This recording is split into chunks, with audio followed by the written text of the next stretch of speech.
In today's video, I'm going to teach you how to forward an entire email thread in Gmail. Fix today. Here, let's begin. Start by opening your browser and going to the Gmail website. Make sure you're already logged into your account so you can access your inbox. Once you're inside Gmail, locate and open the email thread you want to forward. This should be a conversation that contains multiple replies. At the top of the thread, look for the 3 vertical dots in the toolbar above the first message. Click on those dots to open more options. From the drop-down menu, select Forward All. A new message window will open with the entire email thread included in the body of the email.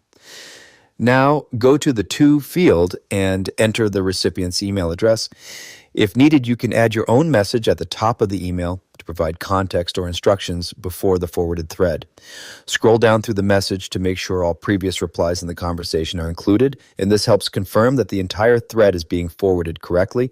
Once everything looks good, click the Send button to forward the complete conversation. After sending, you can check your Sent folder to confirm that the message includes the full thread as expected. That's it for this tutorial. If you have any questions or suggestions, feel free to leave a comment down below. If you'd like to see more videos like this, the subscribe button is free and helps support the channel so I can keep making helpful tutorials for you. I'll see you in the next video.